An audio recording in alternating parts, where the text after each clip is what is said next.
Whoa, whoever was on the Peloton last was surely locking me in over here. Should I have that on full resistance? Good morning, happy Monday. What up, Kelly? How you doing, lady? Hey, Lucy, how's it going? I have yet to meet you. Happy to have you in the room.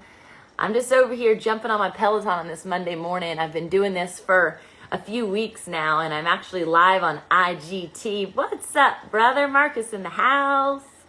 I am excited to hang out with you this morning. Hey, Simon. I am jumping on here at my typical 6 a.m. hour, getting you guys into the mindset on a Monday morning. And I'll be honest, this morning I got up around 4:08, prayed for a bit, had my little baby girl sitting next to me, and she was like chomping at the bit. She not only sometimes snores, we're working on that, but she also like chews almost in her sleep, which then causes grinding. And I'm like, this is so frustrating. Why does she have to do this? We've gotten her checked by the ear, nose, and throat doctor. We've gone to the dentist. We've done all the things. She actually just lost her second bottom tooth. Well, it's like her 9th tooth, but she has 2 missing right now.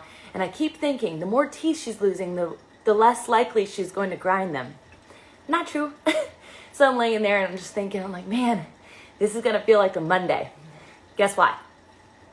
I didn't get on my computer one time this weekend, which, if you know me, is very shocking for a multitude of reasons. I absolutely love what I do. I love what I'm called to do. I love my clients. I love my creations, right? I like to call my activation of what most people call work, creating. And I do this intentionally for my kiddos, right? So they don't think mom and dad are going to work, because work just sounds hard, right? Like, work takes effort. And yes, effort to show up and jump on a Peloton in the morning, but at the very same time, I'm having a blast. I love what I do. I love creating. My husband always says he's going to help people. That's his work. Dad is going to help today, right? And just think about the different seeds that are being planted in our children as we say things like this and we use language over top of ourselves that breathes life rather than death. And so many people don't like Monday. And I'm always like, gosh, I love Mondays. However, knowing that I didn't open my computer all week, and I'm like, oh man, today's going to be one of those Mondays that you're like, okay, we're going to get after it. You got a lot on your plate. You got meetings and you got things to do and people to serve.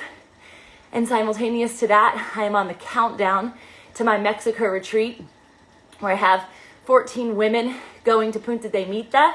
So looking forward to it. It's going to be such an incredible time. And so every time that I'm awake in the morning, in these hours, I'm praying over their anxiety, over traveling. I'm praying over COVID or lack thereof, more so lack thereof. I'm praying over health and wellness and expectancy. I'm praying over the messages that I'm going to share there, because just like when I jump on the Peloton, I actually am not, I prepare messages that I feel like God's dropping my spirit. I prepare concepts and I build the retreat around those concepts, but I can't prepare messages for an experience where the spirit might shift me somewhere different. And so that's what I want to talk to you guys today, is about the spirit and the influence of spirit in your life, and what does that look like, and how does that parallel to your soul and your body, right? We know we're a mind, a body, and a soul. We've been learning about this for eons. Biblically, this is also a true principle. And oftentimes, we will give power to the flesh. They'll call it the flesh in church. And yet, giving the power to flesh makes us perceive as if the lesser sense of self is actually in control. And yet we know by the power of the Holy Spirit that that is not true, that it supersedes everything. And when we allow and surrender our flesh to the Spirit, more beautiful things happen. And so this is when you're prompted in your spirit to call someone. You're prompted in your spirit to message someone. And every single time you do that, do you not get an insane response? People are like, I was just thinking about you. Marcus is on here right now, and he just was talking to me about this on Saturday morning. He's like, I just sent her a message, and she was like, I was just thinking about you yesterday. How is this person thinking about me, right? We're worlds apart. We're paces apart. Our callings are different. Our work looks different. Our hours of operation look different. The time we work out, the time we talk, the time we cuddle, the time we go do this or that, it's all different. But it's all connected by the Spirit. And I think if we made way to live in that realm more often, we would actually unlock doors that we can't even see. We would unlock momentum in our own life that we've yet to experience. And that's what I want to encourage you today. You're walking into this Monday. I see people are tired. I see people are also expectant for what's to come. I got to jump up, y'all. Bear with me. And at the same time, there's a sense of fleshly hesitancy. Don't let the body, the mind, the emotions, the what ifs, the hardships, the circumstances, the exterior forces, the pains, win. And we can do that. We have an option in surrender. There's one or the other, right? Surrender to the will of God or surrender to the will of your mind. Now, this morning in the book that I've been reading, I share it with you every single time because I know there are new people on here all the time, but The School of Seers by Jonathan Welton, it gave me this awesome visual that I had never actually seen before. Woo, I'm going to have to change my resistance a little bit here. I'm up on the higher echelon. All right, so let me show you this vision. This is how, if you're here with me, you will see in this picture that oftentimes in church or even in life, it is showing that the body and the soul are bad and the spirit is good. Again, the body and the soul are bad and the spirit is good. Not true, right? We know this not to be true because how powerful is your body? God wouldn't call it a vessel. He wouldn't call it something tangible, something of good nature. He wouldn't have created a body if the body was bad when God created all things good. We wouldn't have had a body. We would have stayed in the spirit realm, right? And the soul is inclusive of your mind, your will, and your emotions. Nice job, Shailene's on. She just finished her Peloton ride. I was telling my brother about this yesterday because it was the first time I'd seen him since Christmas.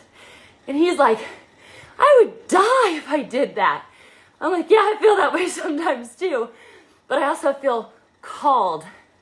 How often does your body or your mind tell you, inhibit you, constrict you, confine you, stop you, and yet you know by spirit you can.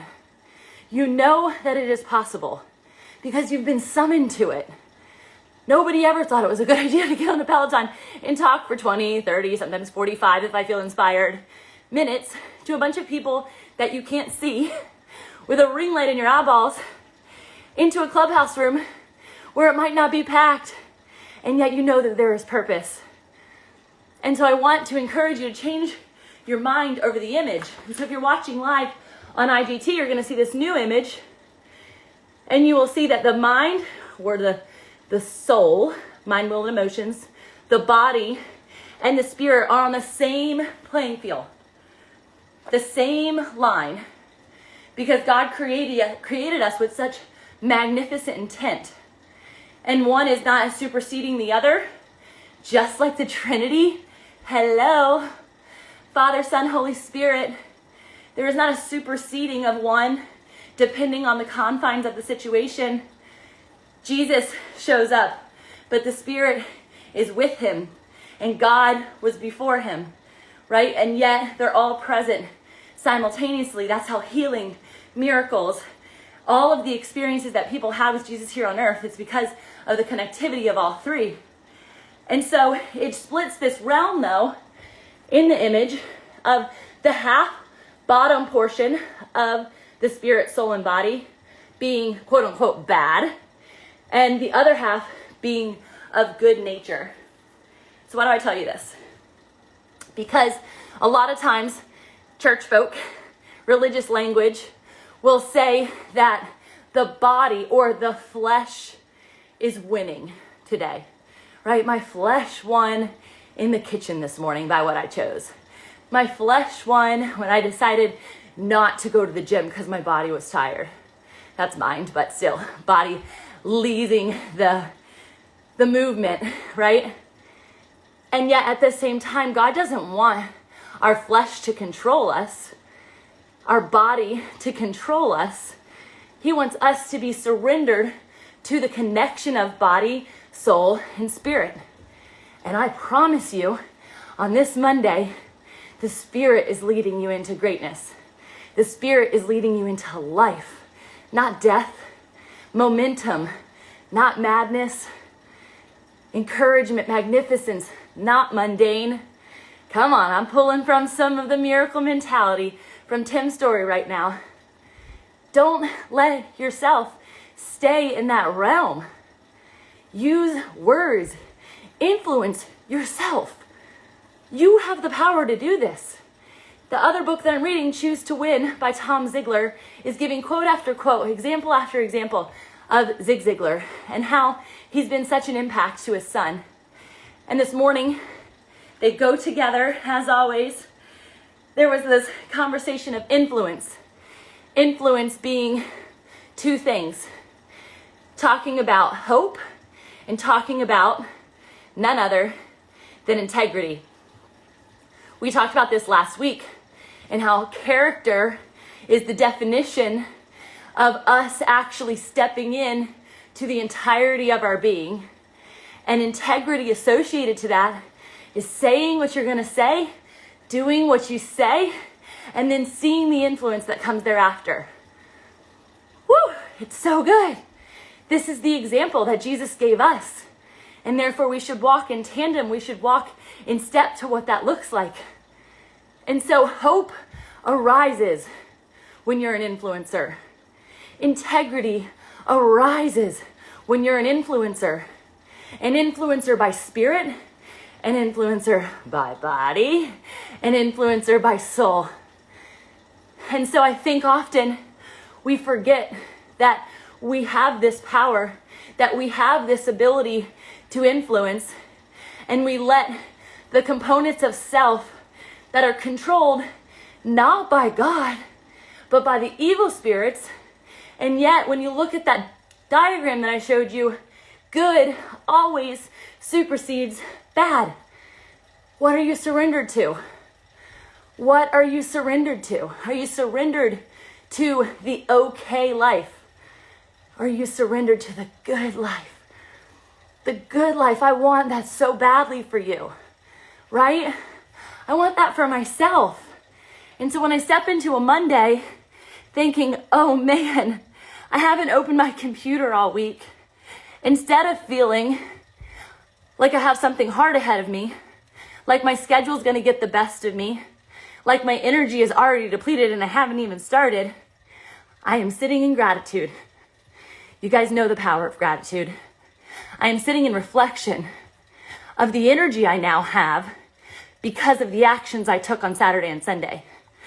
The choice I made in body, soul, and spirit to be present on snow days, to be with my kids making snow cream, to building a snowman outside, to getting grounded, to clearing clutter out of my kids' rooms, for clearing my husband's closet out, for taking a siesta on a Sunday, for going and cooking dinner for my brother's family and then going out and adventuring in the snow, doing the hard things, doing the things that the mama in me really just wants to have a bath and chill by the fire and read books. And honestly, because I love what I do so much, also open the computer and create and serve and build momentum. But my momentum, intention, my influence this weekend was showing up for my family. was showing up for my babies. And so as my kids have a 2-hour delay this morning, they're still currently sleeping, they're going to get my influence this morning. My schedule's going to shift. I'm going to allow my influence, my words, my presence, my honesty, and my integrity to precede their day, to be the step that they're going to take as they go into school and they create the momentum towards their own life, right? You're giving an example to someone, whether you have kids or not. Someone around you is watching. Someone around you is eager to be influenced because they're not strong enough to influence themselves. They're sitting in the mediocre compartment of their being. They want to break free. They want to live life. They want to raise their hands in praise. But if you're not being the example for them, you're not being the influence to give them the tools to do it. What are you doing? Are you actually discipling? Are you answering the Great Commission? You know, as Christians, we can often get stuck that I'm a good person. I live by the word. I follow the 10 Commandments. Old Testament mindsets. You are free, and you are free indeed.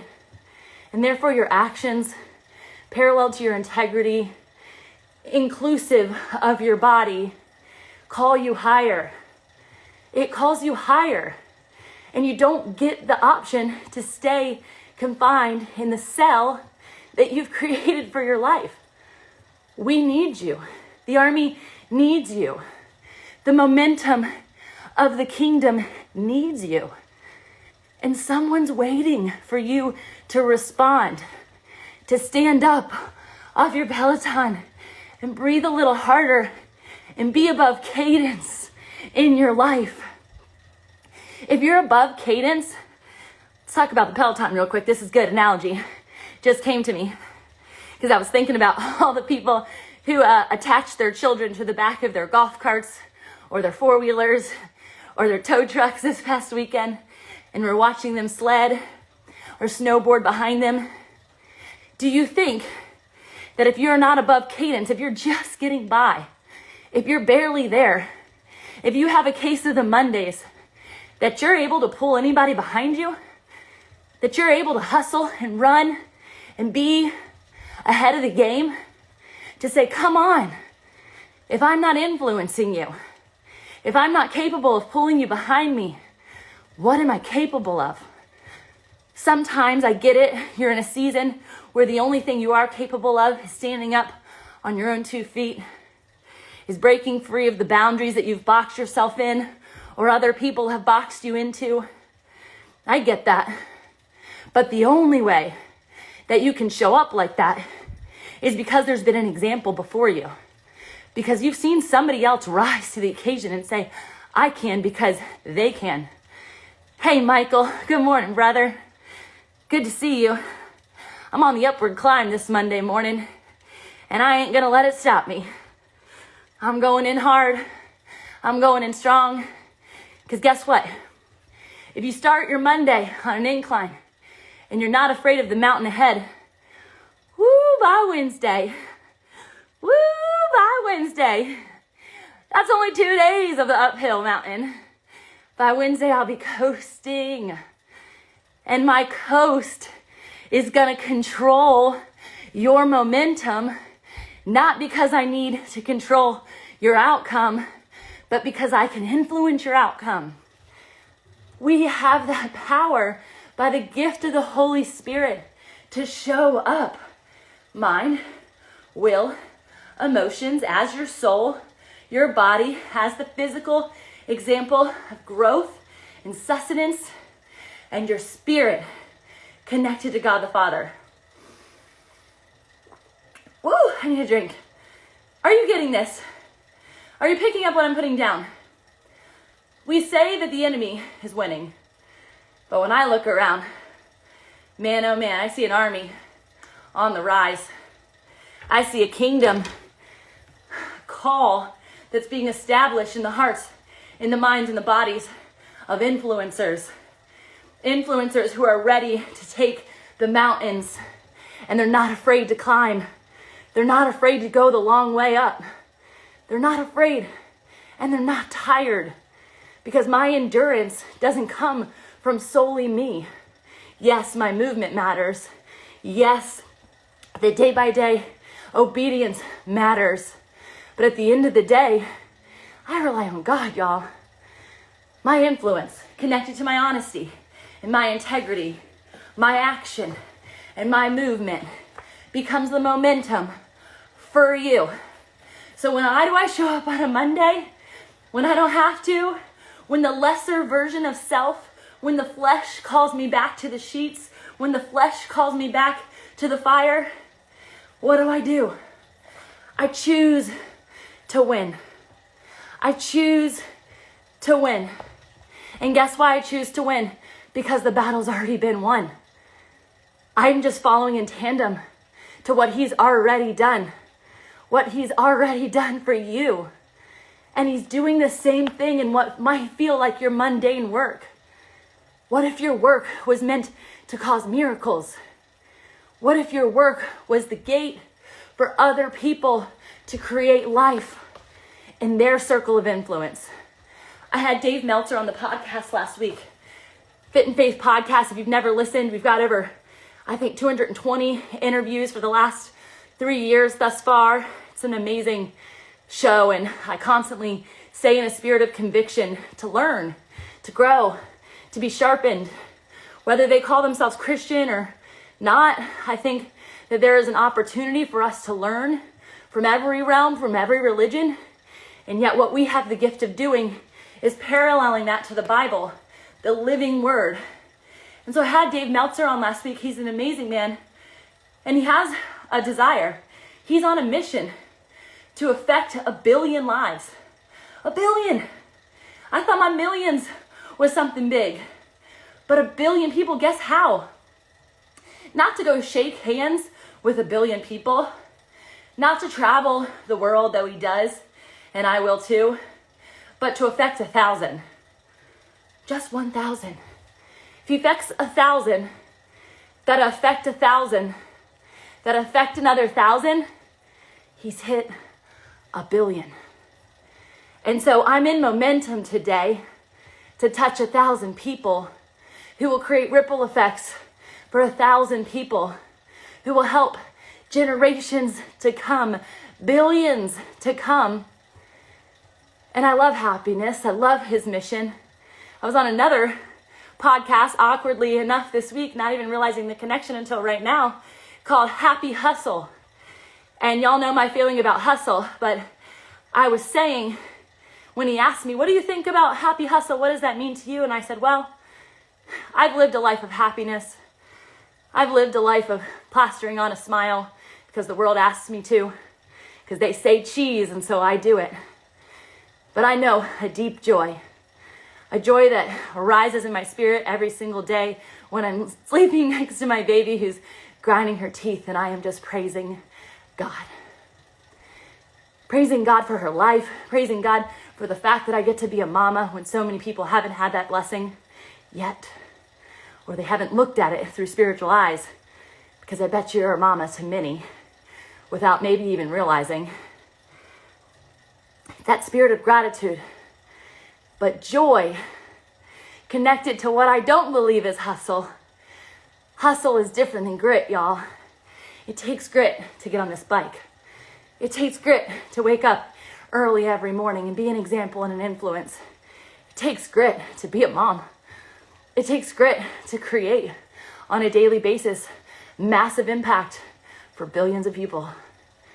But I can tell you, when it's associated to joy and it's associated to calling, and you're allowing your spirit, your body, and your soul to live in the good realm, in the good life, in the intention of your design, which is connected to a Father that is greater, who is the ultimate influence, the ultimate establisher of dominion and joy, and gives you the purpose and power of breath to live a life on purpose and to not make way or give way for the lesser version of self to show up.